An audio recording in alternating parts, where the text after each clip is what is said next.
para sa mga Katoliko and sa religious sector. Ano pong nababalitaan mo dyan regarding sa Catanduanes? Nakabot ba yan sa CBCP? Hindi po kontrobersya sa Catanduanes?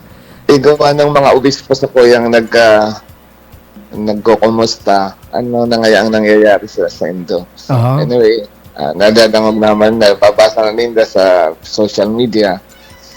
As in, yan po ang medyo makamundo na dahil na nga kita gayo, nauugma sa nangyayari. So, ang impresyon, kumbaga, tataw ng ibang impresyon kasi sa mga leader, taga rin iguanin conflict sa kada zaro. Iya. So, medyo nalulus ang moral panado na bababaan sa tuyang umahan, huli kang nangyayari sa tuyang mga leaders. So, anyway, we are still hopeful na igwa pa kitang pagkalaon sa mga maabot na mga aldaw na mapatsihan ini ang naglalalang relasyon ninda. Alright, kasi actually, ang igwa kita piapod na separation of church and state, pero siyempre sa residente man kita within the island, and ang simbahan mismo ga-promoter man in kagayunan ng isla na dapat mapamustrata ang Catanduanes through religious and moral aspect ng mga mabubuot. Iya pa. So, para sa kuya kaya,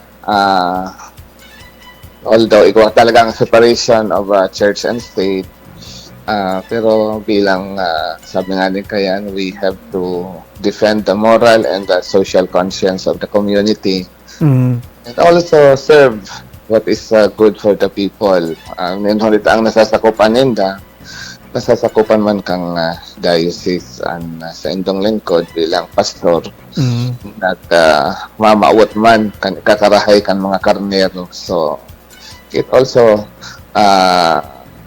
calls for sabi nga ni Kayan, moral responsibility on my part to engage siguro bako not necessarily maging partisan kita pero maging responsable kita in terms of our moral guidance bilang sarong ordinaryong syudadano na kang Catanduanes.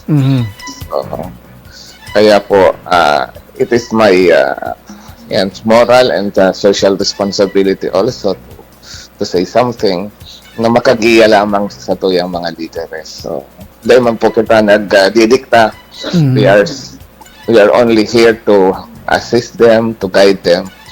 Sana at sa tuyang mga mabenepisyo kayo ng ginigibot ta, bakong sa tuyang personal, kundi sa mga tao na pinanumpaan ta na paglilingkodan.